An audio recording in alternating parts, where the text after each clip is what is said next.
구정 잘 보내셨습니까? 새해가 되면 여러 가지로 또 마음에 또 결단을 하게 되고 또 새로운 마음가짐으로 또 여러 이제 계획들을 또 짜게 됩니다. 올해는 무엇을 하며 살까? 또 어떤 일에 최우선을 두며 살까 고민하고 계획하기 마련이죠. 올해 여러분의 삶에 감사와 또 감탄이 넘치는 그런 복된 한 해가 되시기를 주님의 이름으로 축복합니다. 그래서 올 연말 잘 살고 우리가 2020년을 돌아보면서 올해 참 좋았다, 2020년 참 잘 살았다라고 그렇게 평가할 수 있는 그런 한 해가 되었으면 좋겠습니다. 제가 제 아내하고 이렇게 대화를 하다가 하나 깨달은 게 있는데, 제 아내가 이렇게 쓰는 말 중에 어머라는 말을 많이 쓰더라고요. 감탄사 있잖아요. 우리 여성분들이 주로 많이 쓰는 건데 어머 이런 말을 잘 씁니다. 근데 제가 보니까 이 어머가 항상 같은 뜻만 있는 걸 아니라는 걸 깨달았습니다. 예를 들면 벌써 아십니까? 예를 들면 이런 겁니다. 우리 오늘 저녁에 치킨 먹을까? 그러면 연애할 때는 어머 어쩜 그런 대단한 생각을 이런 감탄사입니다. 그런데 결혼하고 나서 우리 치킨 먹을까? 그러면 어머 무슨 말도 안 되는 소리 하고 있어, 이런 뜻입니다. 우리 부부를 위해서 기도해 주십시오. 성도 여러분, 하나님이 감탄하시는 삶이 있겠죠. 똑같은 어떤 상황을 보고 하나님이 넌 어쩜 그러니, 이런 감탄사가 나올 수도 있고, 또 하나님이 넌 어쩜 그렇게 삶을 그렇게 살았니, 또 안타까워하시는 또 감탄도 있겠죠. 어떻게 해야 될까? 속도보다 중요한 것이 있다면 방향일 것입니다. 인생의 방향이 올바르지 않으면 열심히 살고 또 후회하는 일이 또 생길 수 있습니다.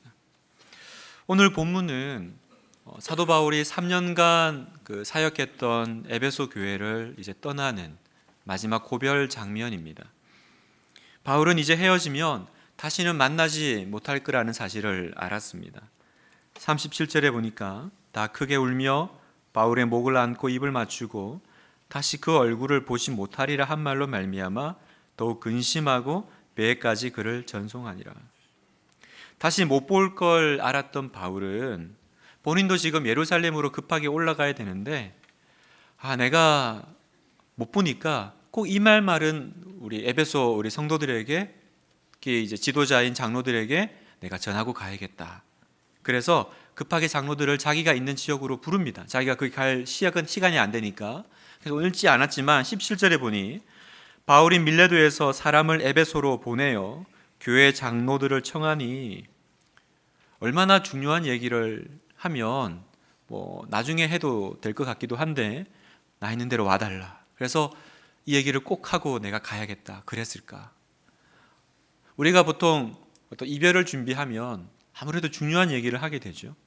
우리가 마지막 시간이 되면 정말 여러 할 말이 많지만 가장 중요한 말을 해주고 싶지 않습니까? 바울이 에베소 교회 성도들에게 해주고 싶었던 이야기는 무엇이었을까? 그 내용이 바로 오늘 읽은 28절부터 이어지는 본문입니다. 28절에 여러분은 자기를 위하여 또는 온 양떼를 위하여 삼가라. 성령이 그들 가운데 여러분을 감독자로 삼고 하나님이 자기 피로 사신 교회를 보살피게 하셨느니라. 바울이 마지막으로 에베소 장로들에게 전하고 싶었던 내용은 바로 교회를 부탁한다라는 것입니다. 왜 갑자기 교회일까? 그 마지막 순간에 왜 갑자기 교회 얘기를 꺼내셨을까요? 성도 여러분, 교회가 뭡니까? 교회는 뭐 하는 곳입니까? 그 어느 무인도에 이렇게 혼자 살다가 지나가는 배에 이제 구조된 한 사람이 있었습니다. 그래서 배 선장이 그 사람을 이제 구하려고 섬에 내려갔다가 좀 이상한 게 발견됐어요. 그래서 이렇게 물었대요. 혼자 사는데 왜 집이 세 채나 됩니까? 그랬더니 그분이 그러더래요. 저 맨 앞에 있는 건 제가 살던 집입니다. 그럼 그 옆에 있는 건요? 그건 제가 다니는 교회입니다. 그러더래요. 그렇군요. 그럼 그 옆에 있는 건 뭡니까? 제가 전에 다니던 교회입니다. 이러더래요. 여러분, 교회가 뭡니까? 교회는 내가 다니는 곳입니까? 주일날 와서 이렇게 예배드리는, 혹은 건물입니까? 여러분, 교회가 뭐예요? 오늘 본문에 보면 바울은 교회가 무엇인지를 표현하는 굉장히 중요한 단어를 씁니다. 그건 바로 하나님이 자기 피로 사신 교회다, 이런 표현을 합니다. 여러분, 교회가 맨날 욕먹는다고 교회를 우습게 여기서는 안 됩니다. 이 아침에 교회의 영광에 대해서 다 설명할 수는 없지만 본문의 표현 하나만으로도 우리는 교회가 얼마나 귀한 공동체인지 알 수 있습니다. 하나님의 피값이라고 하셨습니다.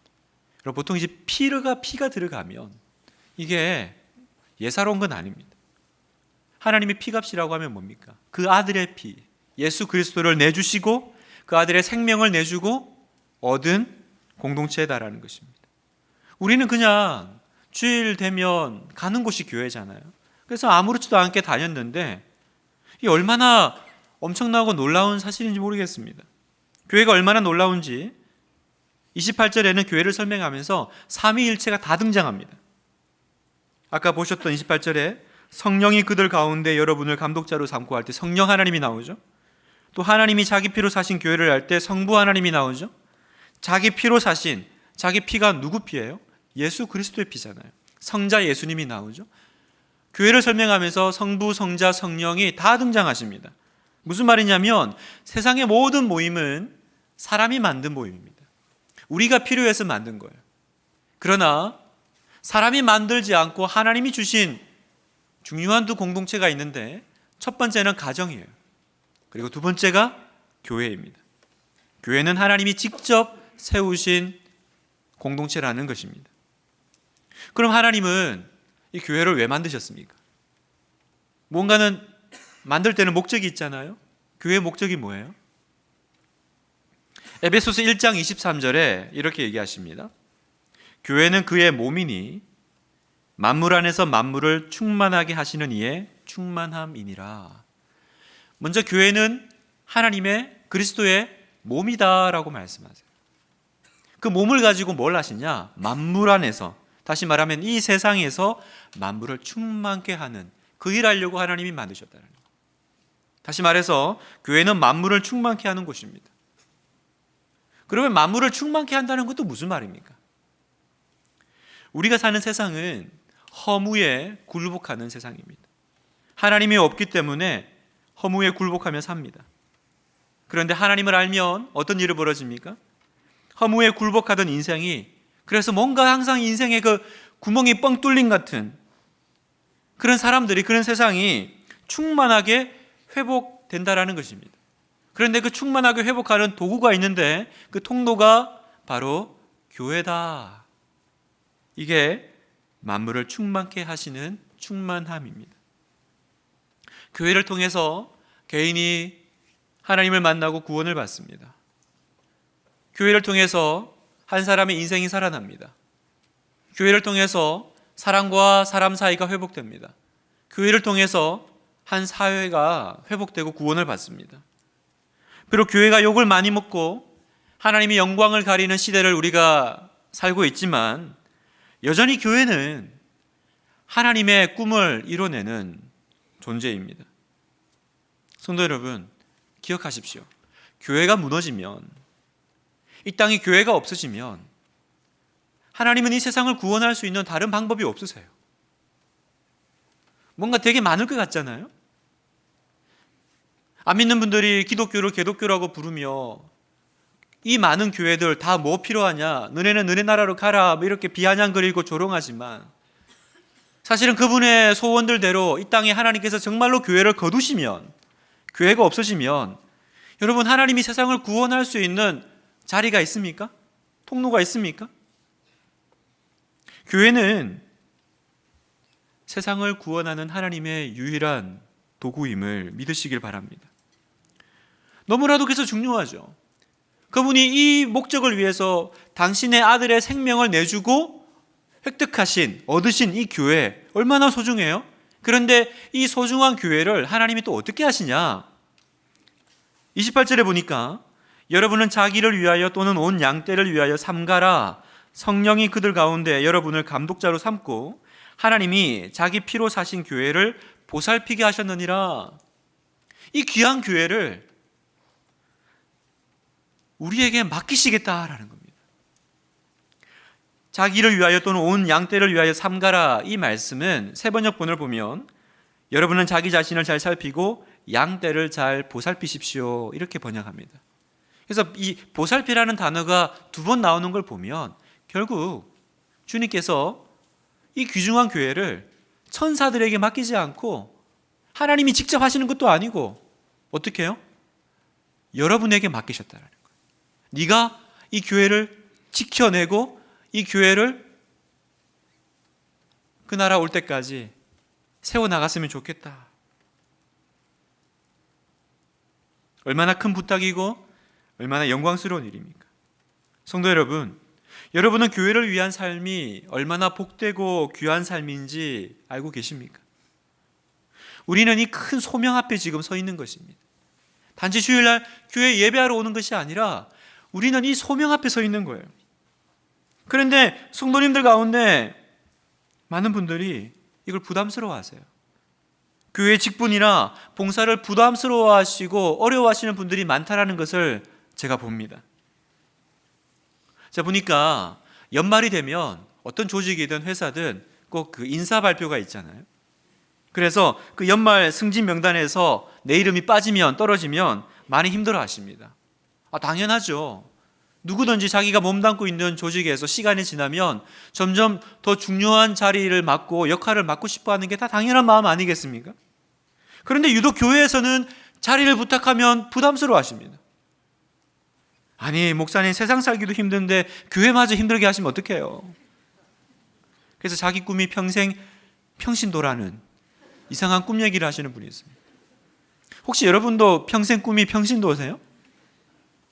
또 신방을 하다 보면 그런 말씀하시는 분이 있어요. 목사님, 우리 아이가 너무 교회 열심히라 걱정입니다. 뭐 어떡하라는 말씀입니다. 저희 집에도 중2 아들이 한 명이 있습니다. 얘가 이제 뭐 교회에서 하는 이제 신앙 훈련도 받고 그래요. 그런데 올해가 되면서 저한테 와서 아빠, 제가 초등부 봉사를 하나 더 해야겠다는 거예요. 토요일날 신앙 훈련을 하고 주일날 본인 예배 드리고 초등부 봉사까지 하면 집에 안 들어오겠다는 얘기거든요. 제가 목사인데도 마음이 조금 힘들더라고요. 그래가지고 고민하다가 안 돼, 주원아, 안 돼. 그랬더니 얘가 이제 시무룩하게 갔는데 곧이어 아내가 들어왔습니다. 들어와서 그래요. 당신은 목사가 무조건 안 된다 그러면 어떡해? 당신 그 말이 성경적이야? 갑자기?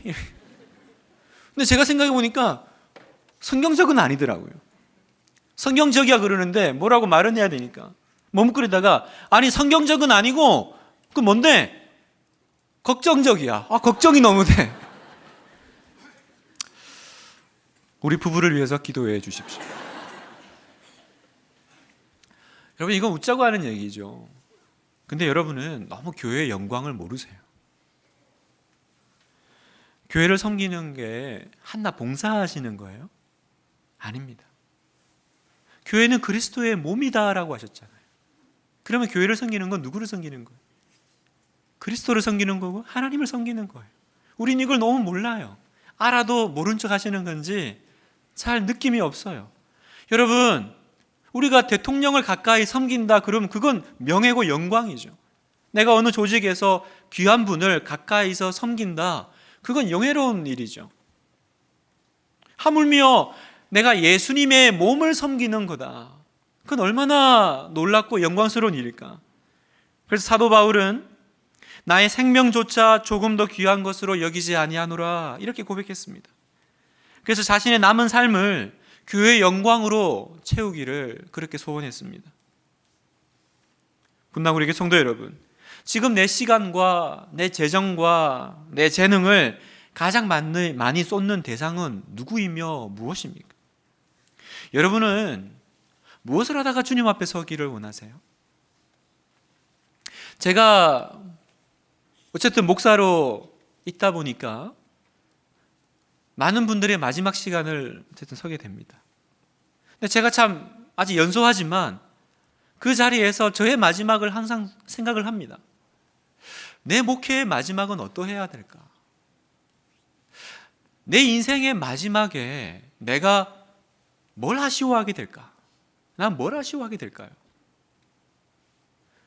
좋은 대학 못 간 걸 아쉬워할까요? 큰 집에 못 산 걸 아쉬워할까요? 좋은 차가 없었던 걸 아쉬워할까요? 건강하게 못 살았던 걸 아쉬워할까? 나는 뭘 아쉬워할까요? 그날에. 이제 난 조금 뒤면 이제 주님 앞에 서게 되는데 내 인생을 뭐 하다가 주님 앞에 가야 우리 주님 앞에 내가 참 기쁠까? 그 생각을 해봅니다. 여러분은 어떠세요? 여러분은 주님 앞에 설 때 무엇을 보여드리고 싶으십니까? 방금 우리는 교회가 세상을 구원하는 그리스도의 몸이라고 하셨습니다. 여러분 이것을 믿으십니까? 그렇다면 교회가 그 몸이라고 하면 이 교회를 통해서 하나님 나라가 확정된다고 하면 이 중심은 바로 하나님 나라의 중심인 줄 믿습니다. 이 복된 주일 아침에 여러분에게 권면합니다. 사랑하는 성도 여러분, 하나님 나라 가장자리 말고 하나님 나라 중심에 서기를 축복합니다. 이것이 여러분 이후의 삶의 가장 큰 의미이자 가치가 되기를 그렇게 축복합니다. 제가 이렇게 말씀을 드려도 무슨 말인지는 알겠지만 여전히 부담감이 있어요. 그 귀한 교회를 꼭 굳이 나한테 맡기실 필요는 없을 것 같은데, 제가 설교를 준비하는데 우리 이제 목사님들이 김 목사 설교 제목이 뭐냐 묻더라고요. 교회를 부탁해. 그랬더니 가만히 생각하더니 다 좋은데 나한테 부탁하지는 마. 그러니까 제가 부제를 달았습니다. 김 목사에게 교회를 부탁해. 그렇죠. 부담스럽습니다. 교회에서 사역을 권면하거나 어떤 일을 이렇게 진행하면 가장 먼저 나오는 이야기가 있습니다. 이렇게 부족한 내가 잘 감당할 수 있을까? 그래도 더 잘 준비된 믿음 좋은 누군가가 하는 게 좋지 않을까? 괜히 했다가 망하면 어떡해? 그런 생각이 듭니다. 이해가 됩니다. 그런데 여러분 잘 보세요. 오늘 사도 바울의 이 고별 설교를 보면 한 가지 이상한 점이 나옵니다. 22절에 보니까 제가 읽겠습니다. 보라, 이제 나는 성령에 매여 예루살렘으로 가는데 거기서 무슨 일을 당하는지 알지 못하노라. 지금 사도 바울은 이제 에베소 장로님들과의 만남 이후에 예루살렘으로 급히 출발하려고 합니다. 그런데 이 길을 성령에 매여라고 표현했어요. 다시 말하면 이건 하나님의 뜻이라는 거죠. 하나님이 거기 예루살렘으로 빨리 가라고 했기 때문에 내가 가는 거야. 그런데 이상한 점은 뭐냐면 성령에 매여 가는 그 길에 하나님이 사도 바울에게 약속하신 게 있는데 그건 평안과 평탄함이 아니라 결박과 환난이 너를 기다린다라는 거예요. 23절, 오직 성령이 각 성에서 내게 증언하여 결박과 환난이 나를 기다린다 하시니. 이상하잖아요? 왜 하나님 뜻대로 가는데 성령이 이끄시는데 고난이 있습니까? 그럼 고난이 있으면 안 가야죠. 하나님이 너 가면 거기 이제 너 죽이려고 기다리고 있어. 그러면 감사합니다 하나님, 미리 보여주셨군요. 그리고 안 가야 되잖아요. 사도 바울은 가요. 이 속고집이 그냥 갑니다. 그래서 오늘 읽지 않았지만 어느 성에 가면 누가 나타나가지고 막 다리에 이렇게 끈을 묶어주면서 이 끈 묶는 사람이 고난당한다고 주님이 말씀하셨어요. 이렇게 분명한 주님의 말씀과 뜻이 어디 있습니까? 그래도 예루살렘 올라가요. 안 가야 되는 것 아닙니까, 여러분? 이렇게 힘든 일이 있는데 왜 갑니까? 여러분, 우리가 잘못 생각하는 것이, 신앙생활 하는 것 중에 잘못 생각하는 것이 하나 있는데, 성령님은 분명히 사도 바울이 예루살렘에 올라가면 고난을 당할 거라고 말씀하셨습니다. 여기서 질문. 자, 이건 바울이 예루살렘에 가면 안 된다라는 말씀입니까? 아니면 가면 고난이 있을 거라는 말씀입니까? 무슨 소리입니까? 그 소리가 그 소리 같은데. 잘 들어봐 보세요. 여러분, 우리가 하나님의 뜻을 찾을 때 그것이 무조건 성공의 길이고 그것이 무조건 편안한 길인가 물으시면 안 된다라는 거예요. 많은 성도들이 하나님의 인도하심에 대해서 오해하는 것 중에 하나가 하나님이 인도하시는 길은 어려움도 없고 환난도 없고 그래서 항상 평안하고 형통하고 풍성하고 그럴 거라고 생각합니다. 그래서 누가 사업을 하다가 혹은 사람을 만나다가 연애를 하다가 결혼을 하다가 고생을 하면 힘든 일을 만나면 뭐라 그래요? 이제 하나님 뜻대로 살고 싶다. 이제 하나님 제가 졌어요. 하나님 뜻대로 살게요. 이렇게 말합니다. 그런데 그 이면에는 뭐가 있냐면 진짜 내가 하나님의 뜻을 발견하고 찾고 싶다라는 마음이 아니고, 이제 고생 그만하고 싶다, 이제 좀 편하게 살고 싶다라는 거예요. 그 마음이 더 크죠. 그러니 그 마음 가지고 기도를 계속해봐야 마음이 평안함이 안 찾아와요. 바울이 성령에 매여서 예루살렘에 올라가고자 할 때 그에게 기준은 평안이 아니었습니다, 여러분. 그 뭐가 기준이었습니까? 이 길을 하나님이 기뻐하시나 아니면 싫어하시나, 그게 사도 바울에게 유일한 기준이고 원칙이었습니다. 주님이 기뻐하시면 힘들어도 나는 가. 주님이 이걸 원하셔? 고난이 있어도 나는 가. 이게 사도 바울의 하나님의 뜻을 찾는 방법이에요. 24절, 내가 달려갈 길과 주 예수께 받은 사명 곧 하나님의 은혜의 복음을 증언하는 일을 마치려 하면은 나의 생명조차 조금도 귀한 것으로 여기지 아니하노라. 이게 사도 바울의 결기였습니다. 성도 여러분, 여러분이 어떤 일을 결정할 때 기준이 있습니까? 그 기준은 무엇입니까? 예전에는 성공이 기준이었습니다. 그래서 실패할 일은 안 했죠. 하면 안 되죠. 그러나 이제 우리의 기준은 이게 실패냐 성공이냐가 아닙니다. 우리의 기준은 주님이 기뻐하시냐 안 기뻐하시냐, 이게 우리의 기준일 줄 믿습니다. 주님이 여러분 마음속에 말씀하세요. 너 있잖아, 너 이거 했으면 좋겠어. 그런데 너 이 길로 가면 너 실패할 거야. 그래도 갈 거니? 그럼 예전에는 안 가죠.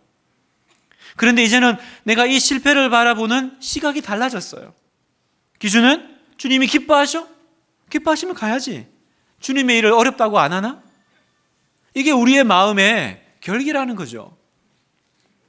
작년에 제 사역반에서 이 묵상을 나눴더니 우리 훈련받는 집사님 중에 한 분이 그 과제물에 이 묵상에 제목을 하나 붙여주셨어요. 칭찬받는 실패. 실패인데 칭찬받는 실패라는 거예요. 너무 마음에 와닿는 제목 아니에요, 여러분? 너무 와닿는 거 아니에요? 여러분의 삶에 칭찬받는 실패가 있습니까? 여러분이 주의 길을 가는 이 길에 어떻게 항상 성공만 하겠어요? 항상 편안하기만 하겠습니까? 주님을 위해 아픈 적이 있습니까? 칭찬받는 실패가 있습니까? 주님이 하라시니 순종하고 실패한 사람하고 실패할까 봐 무서워서 아무것도 안 한 사람, 나중에 이 두 사람이 하나님 앞에 섰을 때 어떤 인생을 하나님이 기뻐하실까, 칭찬하실까? 여러분 어떻게 생각하십니까? 여러분의 삶은 어떻습니까? 항상 좋겠습니까? 여러분의 가정은요? 우리 교회가 가는 길은요? 다 좋기만 하겠습니까? 그렇지 않을 수도 있겠죠. 그럼 힘들다고 안 갈 겁니까? 이제는 우리의 기준이 성공이 아니라 주님이 기뻐하시는가, 여기에 있기를 축복합니다. 여러분 그렇게 가기를 축복합니다. 사도 바울은 이제 이 모든 이야기를 마치고 에베소 이제 성도들과 마지막 이제 작별을 인사를 하고 떠납니다. 당시 상황은요, 요즘같이 신학교가 있습니까? 우리 같이 좋은 성경책이 있습니까? 그뿐만 아닙니다. 또 예나 지금이나 이단은 얼마나 득실거리는지 29절, 내가 떠난 후에 사나운 의리가 여러분에게 들어와서 그 양떼를 아끼지 아니하며 또한 여러분 중에서도 제자들을 끌어 자기를 따르게 하려고 어그러진 말을 하는 사람들이 일어날 줄을 내가 아노라. 그렇죠? 사도 바울은 나 떠나고 나면 너네 엄청 힘들 거야. 에베소 교회에 고난이 있을 거야. 그리고 이단들이 나와서 막 이상한 말 할 거야. 내가 힘들 줄 내가 알고 있다. 알고 있대요. 그럼 알고 있으면 인간적으로 생각하면 어떻게 돼요? 안 가야죠. 본인이 옆에 있으면서 도와줘야 하는 거 아닙니까? 단지 3년 가르치고 교회 맡기고 떠나면 됩니까? 이건 마치 제자 훈련 시켜놓고 교회 맡기는 거하고 똑같은 겁니다. 다시 돌아옵니까? 돌아오지도 않는데요. 바울 자기야 자기 믿음 따라 그렇게 간다지만 교회는 어떻게 해요? 이렇게 무책임해도 됩니까, 여러분? 그런데 사도 바울이 믿고 있는 게 있습니다. 32절을 우리 같이 한 목소리를 읽어볼까요? 시작. 지금 내가 여러분을, 그 말씀이 여러분을 능히 든든히 세우사 거룩하게 하심을 이번 모든 자 가운데 기업이 있게 하시리라. 지금 사도 바울은 교회를 장로님들이나 그 성도들에게 맡기는 것이 아니라 교회를 누구한테 맡겨요? 주와 그 은혜의 말씀에 부탁하노니. 답은 사람이 아니라 예수님이다, 이렇게 말씀하고 있는 것입니다. 바울은 떠납니다. 그러나 바울은 떠나지 않을 예수님을 믿었습니다. 바울은 장로들을 보고 교회를 맡긴 것이 아닙니다. 예수님과 그 은혜의 말씀에 부탁했던 것입니다. 오늘 우리도 마찬가지입니다. 하나님께서 우리에게 직분을 맡기시는 것은 우리가 그걸 감당할 만한 능력이 있거나 여건이 돼서가 아닙니다. 우리 중에 누가 여건이 됩니까? 제가 우리 순자님들에게 항상 하는 얘기가 있습니다. 순장 컨택을 하거나 어떤 일을 맡길 때, 아우 목사님 왜 이제 오셨어요? 제가 딱 기다리고 있었는데. 제가 이 일을 딱 하기 위해서 태어난 사람 아닙니까? 그러면 불안해집니다. 아, 잘못 왔나? 왜요? 이런 분들은 참 하나님 의지하기 힘듭니다. 자기가 능력이 있으니까. 하나님도 하지만 나도 하죠. 여러분, 우리가 사명 감당할 수 있는 힘의 근원은 오직 예수 그리스도, 그분밖에 없는 줄 믿습니다. 하나님이 우리의 뭘 믿고 그분의 피로 사신 이 귀한 교회를 맡기십니까? 도대체 내가 뭘 할 수 있길래 나를 교사로 부르고 순장으로 부르고 목사로 부르고 선교사로 부르십니까? 여러분을 주와 그 은혜의 말씀에 부탁하노니 사람이 아니라 그 뒤에 서 계시는 예수님을 믿고 맡겨드리는 거예요.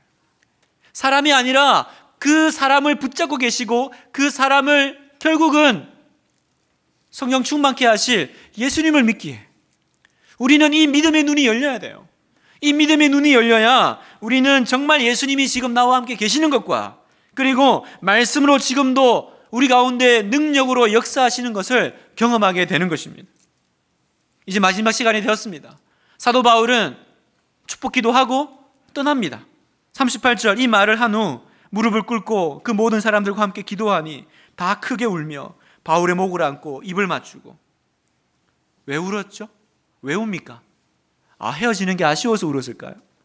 아니면 서로의 인생이 참 딱하고 불쌍해서 울었을까요?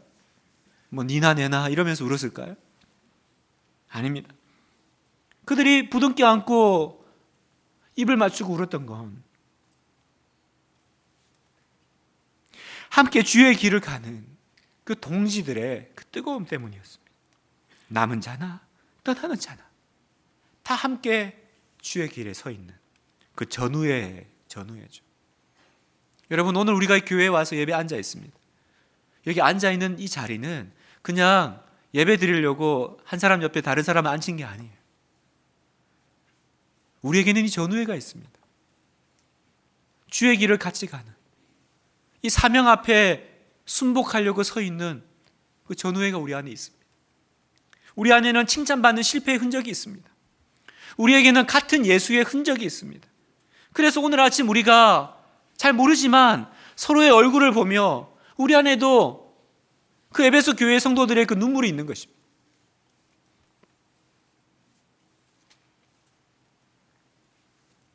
말씀을 마무리하겠습니다.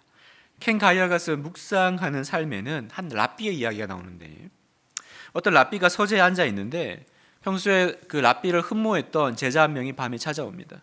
그리고 이렇게 말해요. 선생님, 제가 선생님을 얼마나 사랑하는지 단지 그 말씀을 드리고 싶었습니다.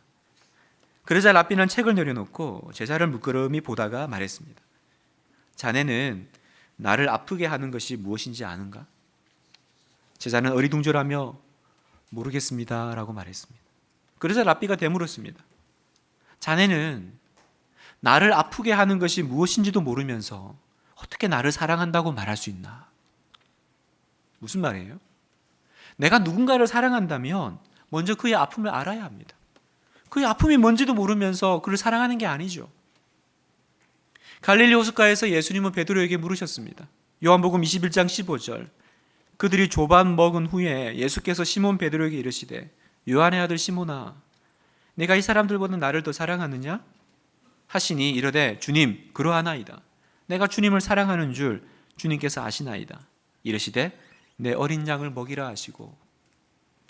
왜 예수님은 주님을 사랑합니다라는 베드로의 대답에 내 어린 양을 먹이라고 말씀하셨을까요? 내 어린 양은 교회를 말합니다. 그러면 교회가 우리 주님의 아픔이었나 보다. 여러분 생각해 보세요. 예수님은 하나님이십니다.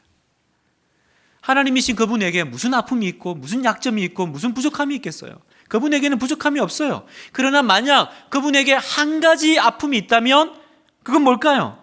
바로 이 땅에서 그분의 이름으로 살아가는 교회가 그분의 아픔입니다. 교회는 하나님 나라의 통로입니다. 교회를 통해서 하나님 나라가 확장됩니다. 그러나 동시에 교회는 하나님 나라의 약점입니다. 마귀는 이걸 알아요. 그래서 마귀는 하나님은 못 건드려요. 그죠? 그러나 교회는 건듭니다. 교회를 시비 걸고 흔들고 공격합니다. 여러분 요한계시록을 보면 사탄의 모든 공격은 다 교회를 향한 공격이에요. 성도 여러분, 오늘 아침에 주님이 여러분에게 물으십니다. 요한의 아들 시몬아, 네가 나를 사랑하느냐? 그 말은 너는 나를 아프게 하는 게 뭔지 아니? 라고 물으시는 거예요. 여러분 주님을 사랑하십니까? 그런 여러분에게 주님께서 부탁하십니다. 교회를 부탁한다. 내가 다시 올 때까지 교회를 잘 부탁해. 우리 함께 찬양할까요? 우리들 찬양 51장 주님 다시 오실 때까지 나는 이 길을 가리라. 우리 함께 주신 말씀 생각하면서 우리 함께 찬양하겠습니다. 주님 다시 오실 때까지 나를 이 길을 가리라. 좁은 문 좁은 길 좁은 길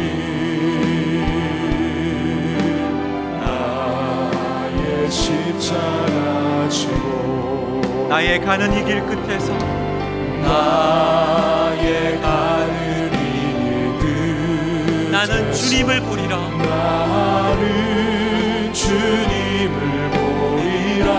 영광의 내 주님, 영광의 내 주님 나를 맞아주시. 주님 다시 오실 때까지 주님 다시 오실 때까지 나를 일어나 달려가리라. 주의 영광 온 땅 덮을 때 나는 일어나 노래하리. 아멘. 내 사모하는 주님 온 세상 구주시라. 내 사모하는 주님 영광의 왕이시라. 우리 다시 한번 고백합시다. 주님 다시 오실 때까지 주님 다시 오실 때까지 나는 이 길을 가리라. 나는 이 길을 가리라. 그렇습니다. 주님 좁은 문 좁은 길 좁은 길 나의 십자가 지고 나의 십자가 지고 나의 가는 이 길 주님을 보리라. 나는 주님을 보리라. 영광의 주님 나를 맞아. 우리 다 같이 자리에서 일어나서 찬송하겠습니다. 주님 다시 오실 때까지 주님 다시 오실 때까지 나는 일어나 달려가리라. 나를 일어나 달려가리라. 주의 영광 온 땅 덮을 때 나를 일어나 노래